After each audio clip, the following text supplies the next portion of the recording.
이번 주 시민데스크 잘한 뉴스 아쉬운 뉴스에서는 지난 국회에서 무산된 성범죄자 관련 보호수용법을 다각도로 살핀 보도와 함께 코로나19 바이러스가 중국 우한 연구소에서 만들어졌다는 주장을 집중 분석한 YTN 보도에 대해 얘기 나눠봅니다. 이번 주는 어떤 시청자 의견이 올라왔을까요? 시청자 브리핑 시시콜콜 위클리픽. 여러분의 물음에 YTN이 시원하게 답해드립니다. 내가 본 DMB 시간, 중고차 매매의 민낯을 담은 YTN 특집 프로그램 세계 중고차 시장의 혁신 전쟁을 살펴봅니다. 오늘 전격 인터뷰 취재 후에서는 과학 전문 기자의 시각으로 코로나19를 집중 분석 중인 YTN 사이언스 최소라 기자를 만나봅니다. 시청자 여러분, 한 주 동안 안녕하셨습니까? 시민데스크 박광렬입니다. 코로나19가 바꾼 새로운 추석 명절이 코앞으로 다가왔습니다. 방역의 최대 분기점으로 예상되는 만큼 우리 모두 이 추석 연휴 기간 감염 예방에 더욱 신경을 써야 할 텐데요. 조용한 추석 보내기 운동, 나와 내 가족의 안전을 위해서라도 동참해 주시길 바라면서 이번 주 시민데스크 잘한 뉴스 아쉬운 뉴스로 시작합니다.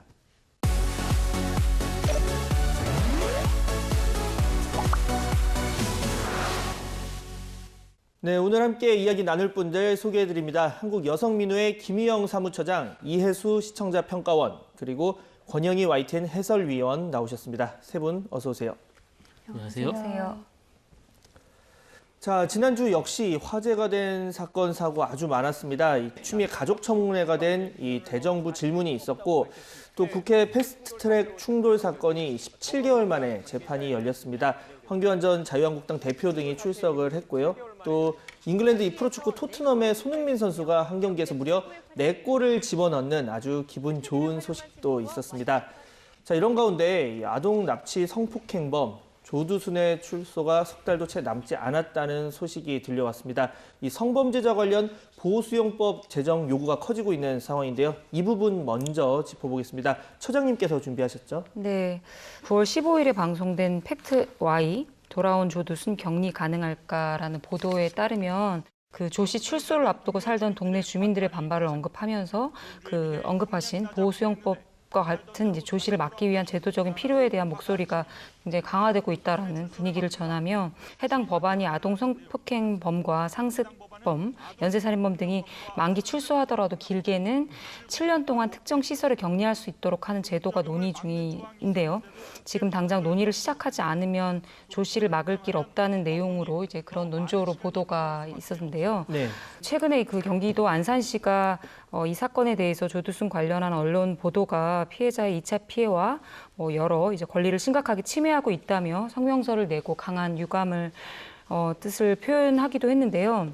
이 보도에서는 계속해서 그 CCTV로 그 조 씨의 모습으로 추정되는 모습을 이제 계속 보여주고 있는데요.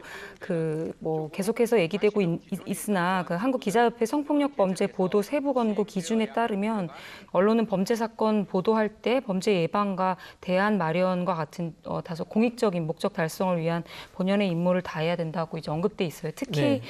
성폭력 범죄 보도는 피해자와 그 가족들이 이제 2차 가해가 있을 수 있고 이 사건이 미치는 사회적 영향력이 매우 강하다고 이제 언급하고 있습니다. 근본적인 해결을 위해서는 정책의 변화, 성폭력을 용인하는 어떤 일상의 우리의 성문화, 좀 다각적인 접근이 좀 필요하다고 생각하고요. 이 언론에서 지금 단순히 공포심을 계속 퍼뜨리는 방식이 이제 그 지역에 거주하는 주민들이나 사실 이제 시청자들도 피해자에게도 사실 도움이 되지 않는다는 걸 좀 언급하고 싶었습니다. 자, 위원님께서 어떻게 보셨습니까?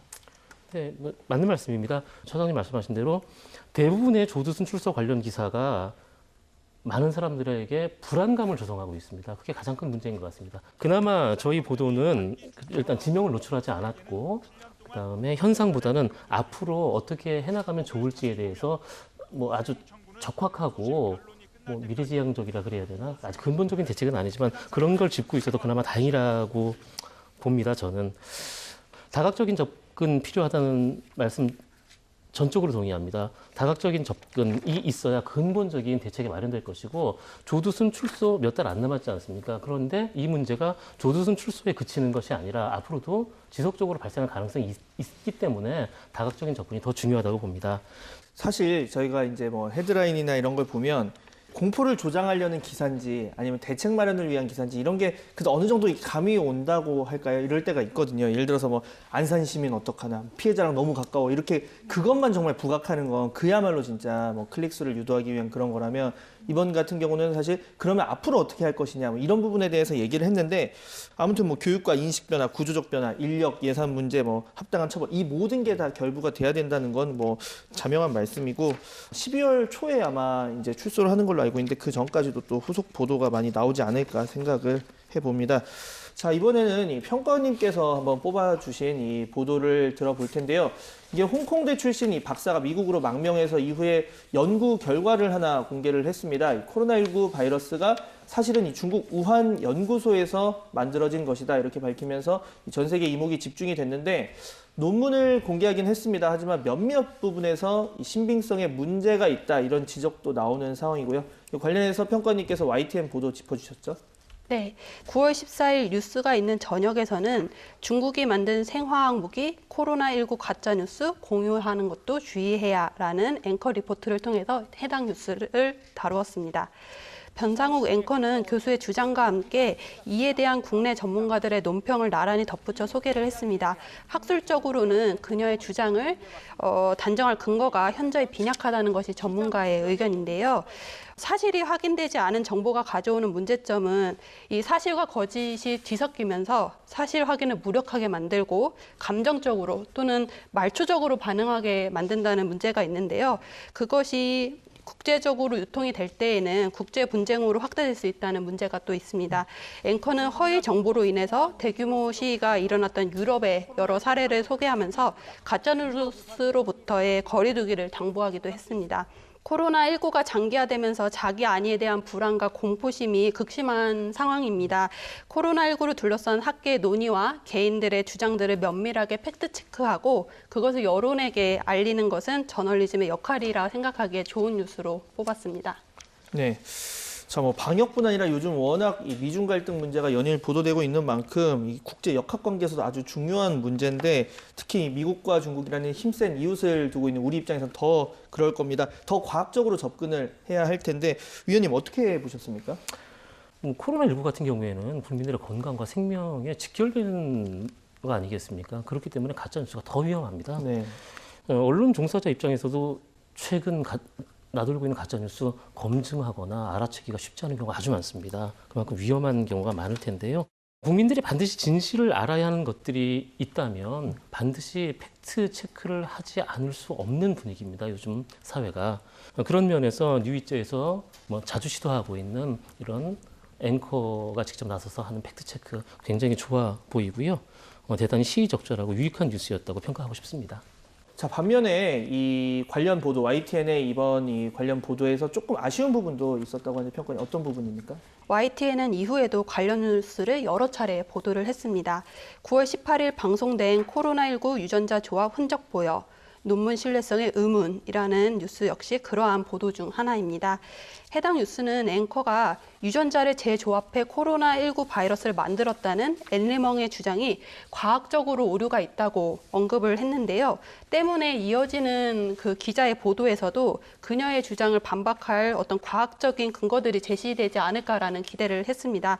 그러나 과학적 오류를 뒷받침할 근거보다는 그녀가 폭로한 뒤 미국으로 도피한 상황, 그를 게재한 사이트의 신뢰도 문제 등을 언급을 했습니다.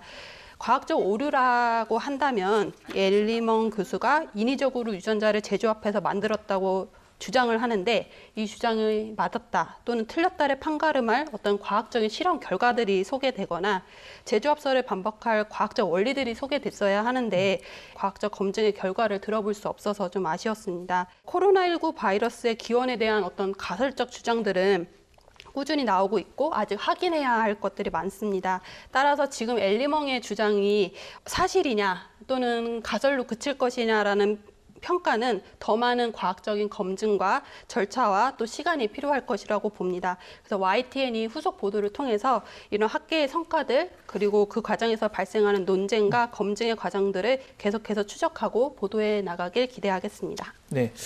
일단 그 기사 내에서 주장을 뒷받침하는 내용이 좀 부족했다 이렇게 평가를 해주셨는데 관련해서 해설위원님? 네, 그분 지적하신 부분이 맞습니다. 옌니멍 박사의 주장을 쭉 써놓고 반론은 두루뭉술하게 한 문장 들어 있었어요.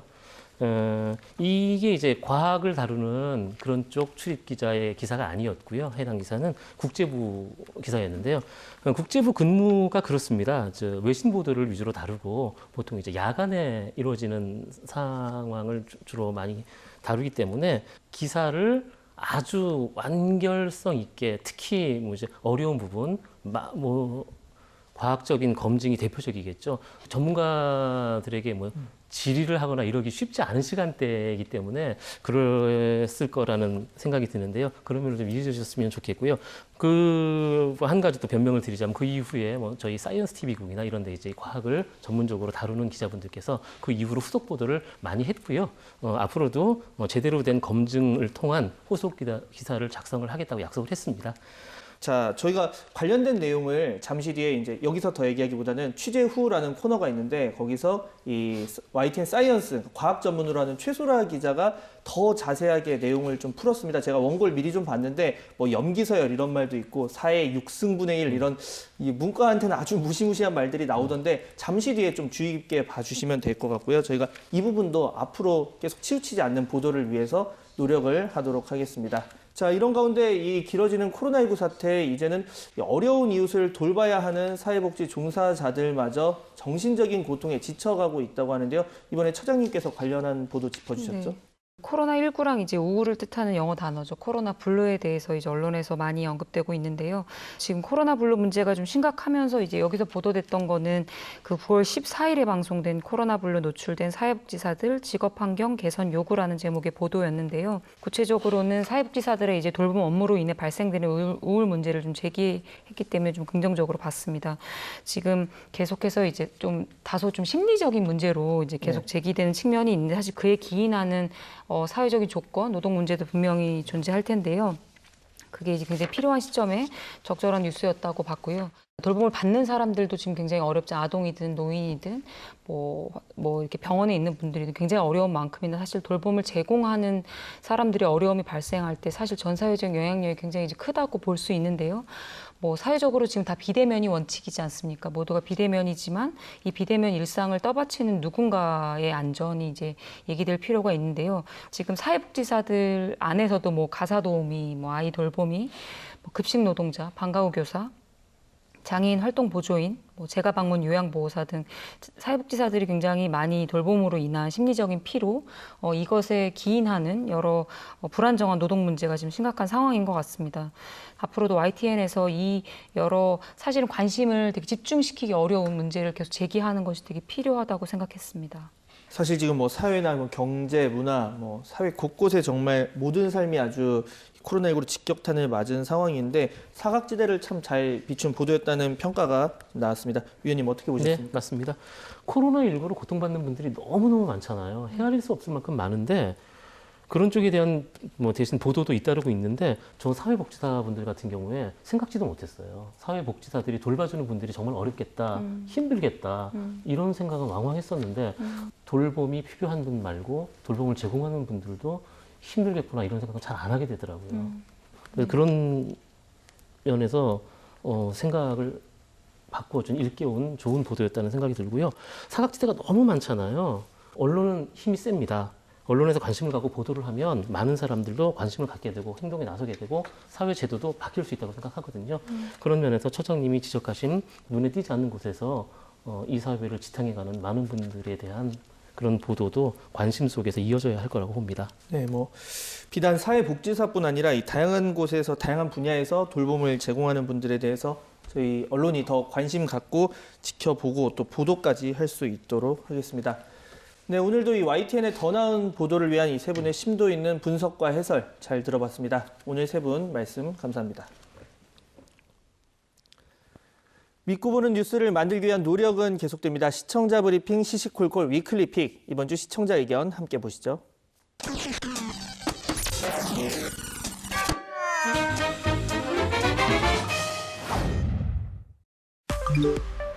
인천의 초등학생 형제가 집에서 라면을 끓여 먹으려다 일어난 불로 중화상을 입고 아직 의식을 되찾지 못하고 있습니다.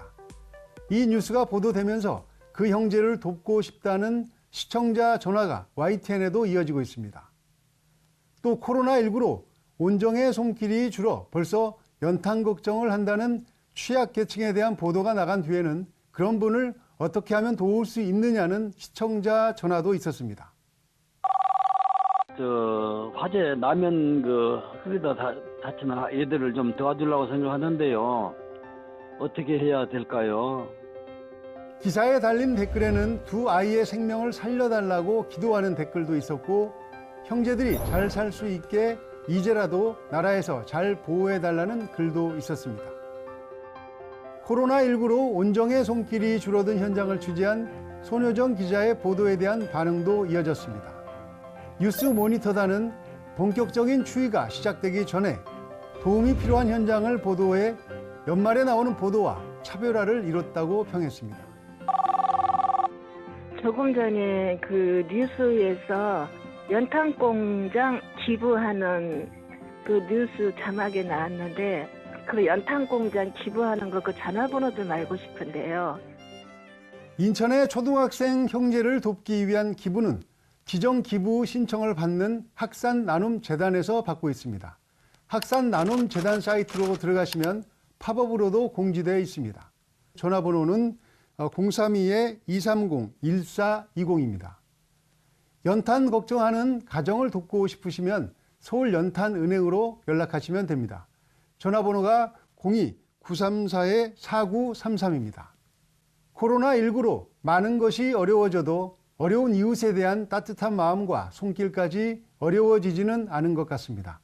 돕겠다고 전화 주신 시청자분들께 진심으로 감사드립니다. 추석 연휴에 여행 가시는 분들이 많은 것 같습니다. 추석 연휴 강원 지역 호텔 예약률이 90%를 넘고 제주 지역도 50%가 넘는다고 합니다. 제주도는 제주에 들어오는 관광객이 열이 조금이라도 있으면 강제로 검사하고 비용도 모두 본인이 부담하게 한다고 합니다. 마스크를 착용하지 않으면 계도 없이 바로 단속하고 과태료도 물린다는 방침입니다. 이 관련 기사의 댓글을 보면 더 강력하게 하라는 목소리가 높습니다. 제주도 잘한다, 파이팅! 더 강력하게 해도 된다고 생각합니다. 고향 방문하지 말라는 취지는 연휴 기간에 가급적 이동 자체를 하지 말라는 거다. 이 와중에 여행 가겠다는 사람들 너무 이기적인 거 아니냐. 코로나가 시댁에 가면 번지고 여행 가서 먹는 맛집은 피해 가나요? 여행할 돈으로 찾아뵙지 못하는 부모님 용돈이나 넉넉히 드려라. 강릉은 뭐 대책 없나? 대부분 댓글이 여행에 비판적이었지만 일부는 지역 경제와 연관지어 방역 수칙을 철저히 지키라는 의견도 제시했습니다. 여행 자체를 나쁘다고 할 수는 없다. 자영업자들 다 무너지게 둘 수는 없는 거고 화폐도 돌아야 한다. 여행 가는 사람들 비난하지는 말되 알아서 방역 수칙을 잘 지키도록 노력하기를 당부한다. 감염 경로를 알 수 없는 전파가 계속되고 있는 상황에서 방역 당국은 추석 때 고향 방문을 자제할 것을 거듭 당부하고 있습니다. 고향 가는 것을 강제로 막을 수 없듯 여행 가는 것도 강제로 막기는 어렵습니다. 여행을 가도 얼마나 안전하게 여행을 다녀올 수 있을지도 모르는 상황입니다. 불가피한 상황이 아니라면 여행을 자제해 달라는 이때 눈총을 받으면서까지 여행은 꼭 가야 하는 것일까요? 시청자 브리핑 시시콜콜입니다.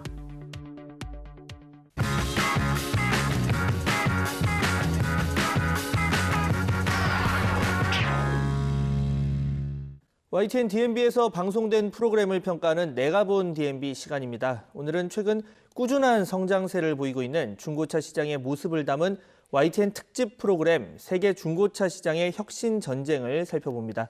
최현주 평가원의 의견 들어보시죠. 안녕하세요. YTN DMB 시청자평가원 최현주입니다. 최근 4차 산업혁명 시대를 맞아 기존 산업들도 변화를 맞이하고 있다고 합니다. 이러한 가운데 YTN에서는 미래 산업의 블루오션으로 주목받고 있는 세계 중고차 시장의 변화의 움직임들을 소개해 눈길을 끌었습니다.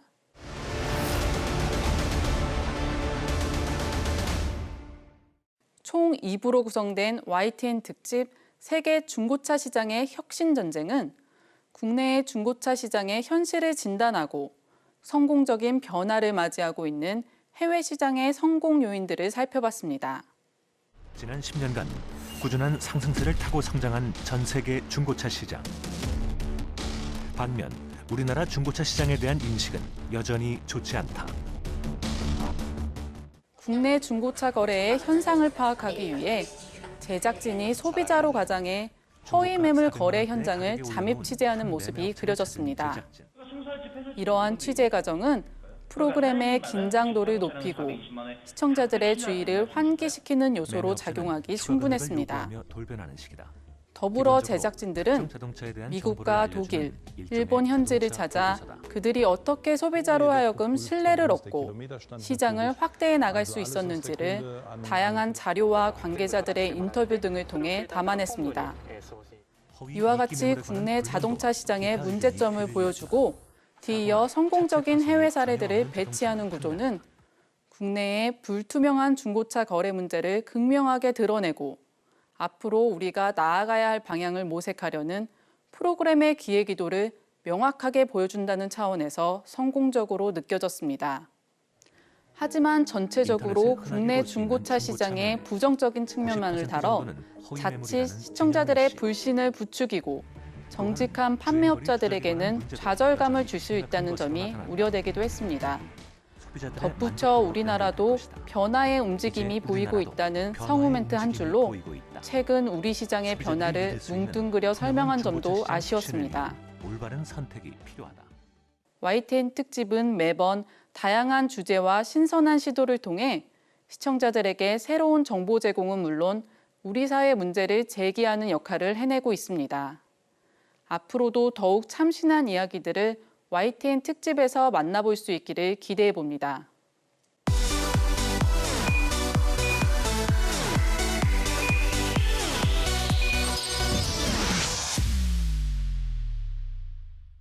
기사에 다 담지 못한 취재 뒷이야기를 들어보는 전격 인터뷰 취재 후 시간. 오늘은 이 국민 불안과 사회 혼란을 불러일으키는 코로나19 관련 허위 조작 정보를 두고 이 YTN 사이언스 최소라 과학 전문 기자와 이야기 나눠봅니다. 지금 만나보시죠. 안녕하세요. 아나운서 황보혜경입니다. 코로나19 사태가 길어지면서 허위 조작 정보도 판을 치고 있습니다. 진짜와 가짜 뉴스가 뒤섞인 가운데 무엇이 신뢰할 수 있는 정보인지 헷갈리신다는 분들도 많으실 텐데요. 오늘은 YTN 사이언스 과학 전문 기자와 함께 코로나19와 관련한 무성한 소문의 진실을 파헤쳐봅니다. 최소라 기자와 함께합니다. 어서 오세요. 안녕하세요. 안녕하세요. YTN 사이언스 최소라 기자입니다.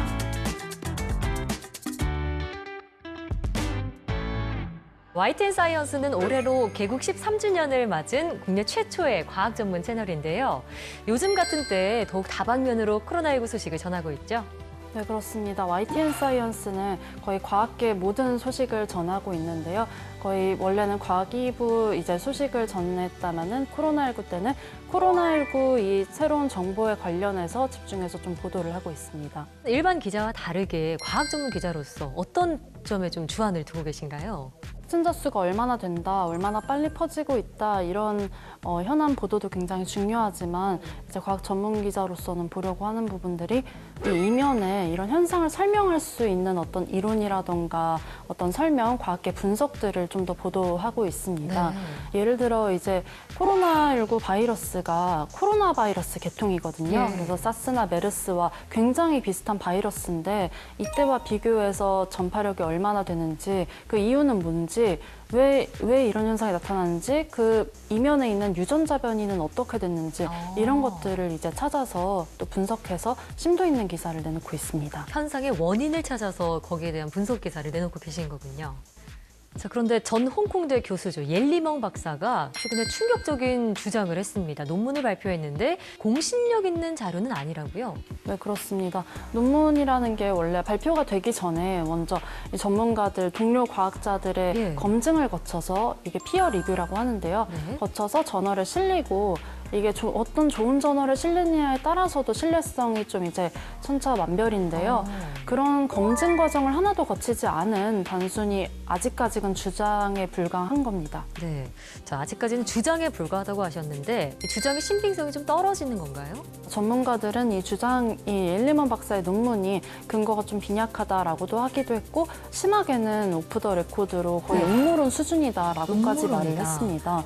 네, 이 근거를 보면요. 코로나19 그 유전자를 보면은 이 두 군데에서 어떤 6개짜리 염기 서열이 발견이 되는데 이 부위가 되게 자르기 쉬운 부위다. 그래서 여기를 잘라서 만들었을 것이다 라고 주장을 하는데 이 6개 부위라는 거는 나타날 확률이 4의 6승분의 1이거든요. 그러니까 그만큼 거의 희박하다는 거죠? 그 희박한 4,000분의 1이면 희박하다고 생각을 할 수가 있는데 코로나19 유전자 거의 3만 개의 염기가 연결돼 있기 때문에 거의 한 8번은 무작위적으로도 생길 수 있는 염기 서열입니다. 그래서 이거가 조작의 근거라고 생각을 하는 거는 좀 무리가 있다고 전문가들은 얘기를 하고요. 또 코로나19가 유사 바이러스에서 나타나지 않았던 특성들이 여기서 갑자기 나타났다라고 옐리먼 박사가 주장을 하는데요. 과학계 전문가들은 이런 염기 서열은 자연계에서도 흔하게 유전자 교차를 통해서 일어날 수 있는 변이다라고 말을 하고 있습니다. 그러면은 아직은 논문이 한 편만 공개가 된 상태인데 일단 이 한 편의 논문을 본 최소라 기자 개인적인 생각은 어때요? 네, 저도 처음에 논문을 봤을 때는 굉장히 좀 혹했습니다. 사실 논문이 다른 과학 논문과는 다르게 굉장히 쉬운 언어로 돼 있었고요. 또 여기에 등장하는 효소들도 굉장히 대학교 교과서에 나오는 굉장히 유명한 효소였고요. 이론도 굉장히 쉽거든요. 근데 이제 취재를 계속하고 전문가 의견을 들어보다 보니까 이 옐리먼 박사의 논문이 실험실에서 이 코로나19가 만들어질 수 있다고 말하는 거지 만들어졌다고 말을 하는 그런 뒷받침한 논문은 아니다. 그리고 또 자연계에서 만들어지기 힘들다는 거지 자연계에서 만들어질 수 없다라는 건 아니라는 겁니다. 요즘 정말 많은 언론사에서 코로나19 관련 뉴스들을 보도하는데 받아쓰기, 그러니까 전문가의 내용을 받아쓰기를 잘못한다거나 용어가 틀렸다거나 혹은 반박이 좀 오류가 있는 경우도 있다고 하더라고요. 최근에 이제 가장 뜨거웠던 옐리먼의 논문을 보면요. 이제 모든 언론사에서 이게 신뢰성이 없다라고 반박을 했는데 그 반박의 근거에서 좀 그런 걸 느꼈었는데요. 옐리먼 박사가 어떤 유전자 조작의 흔적이 여기 있다라고 이렇게 주장을 했는데 이제 언론 보도에서 이거를 반박할 때 원래 유전자 가위를 쓰면 흔적이 안 남는데 어떻게 흔적이 남았다는 거냐 이렇게 반박을 하는 경우가 많았거든요. 근데 유전자 가위를 이 옐리먼 박사가 썼다고 주장한 적이 없거든요. 이제 유전자 재조합이라는 기술을 활용해서 이거를 조작됐다고 주장한 건데 하지도 않은 주장을 가지고 이제 반박을 하니까 좀 더 반박의 근거가 떨어지지 않았나 이게 좀 아쉬웠습니다. 그런 부분이 있군요. 시청자분들 같은 경우에는 그냥 기사를 접했을 때 이게 검증이 된 논문의 내용인지 아닌지 구별하기가 쉽지 않거든요. 이 코로나19 관련 기사를 볼 때 주의해야 할 점이 있다면 당부 말씀 부탁드릴게요. 네, 그런 것들을 이제 뉴스만 접하는 일반인이 완전히 가리기는 어려울 텐데요. 그래도 이제 가짜 뉴스를 좀 가려내려면은 어떤 출처, 이런 연구 자료의 출처를 보면 될 것 같습니다. 출처를 명확히 봐라. 네. 매드 아카이브나 바이오 아카이브라는 어떤 논문 선공개 사이트에서 이제 나온 연구 결과라면은 그런 것들의 신뢰성이 아직까지는 좀 떨어진다라고 보면 되겠습니다. 그렇군요. 또 최근에 본 보도 중에 안경을 쓴 사람이 코로나19에 덜 감염이 됐다 이런 보도를 봤어요. 눈으로도 그럼 코로나19 바이러스가 들어올 수도 있는 건가요? 네, 코로나19 바이러스가 인체에 침투할 때 그 문 역할을 하는 게 ACE2라는 어떤 인체 수용체거든요. 근데 이 ACE2가 거의 전신 몸 어디에나 분포를 해 있습니다. 팔, 다리 이런 데도요? 네, 어떤 피부에도 있다고 하고요. 수용체가 이제 어디에 더 많이 발현돼 있냐는 좀 차이가 나는데 그래서 안경을 쓰지 않으면은 눈을 통해서 이제 눈은 굉장히 노출돼 있잖아요. 그래서 눈을 통해서 감염이 되지 않을까 하는 그런 연구 결과가 있었습니다. 이게 듣기만 해도 정말 어려운데 아무리 과학을 전공하셨다고 해도 그렇지 어떻게 이렇게 잘하세요?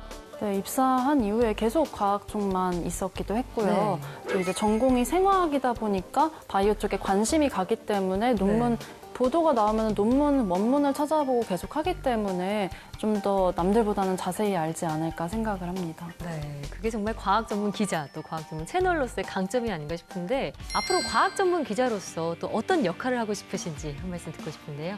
논문을 읽다 보면은 이 논문의 저자를 직접 인터뷰하고 싶은 생각도 많이 들 때가 있습니다. 근데 이제 코로나19는 워낙에 이제 시의성 있는 기사들이 나오다 보니까 인터뷰를 시도하지 못하는 경우가 많았는데요. 이제 과학의 매력은 좀 논문이 전부 다 통일된 형식이고 누구나 읽고서 이해하고 또 심도 있는 소통을 할 수 있다는 게 매력이거든요. 그래서 방송의 특성을 살려서 인터뷰해보는 그런 시도를 해보는 기자가 되고 싶습니다. 네, 오늘 최소라 기자와 함께 코로나19 소문들의 이 진위를 낱낱이 파헤쳐봤는데 아무래도 국민들에게 혼란을 주고 또 사회적인 비용을 야기하는 가짜 뉴스들 하루빨리 근절이 돼야겠다 이런 생각이 듭니다.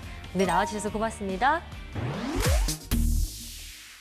전격 인터뷰 취재 후 오늘 저희가 준비한 소식은 여기까지입니다. 저희는 다음 시간에 더 흥미롭고 생생한 취재기로 돌아올게요. 그럼 다음 시간에 만나요. 시민데스크는 시청자와 함께 만들어갑니다. 보도와 프로그램에 관한 여러 가지 의견들 시청자센터 홈페이지 게시판에 남겨주시고요. 저는 다음 주 더 알찬 소식으로 돌아오겠습니다. 시청해주신 여러분 감사합니다.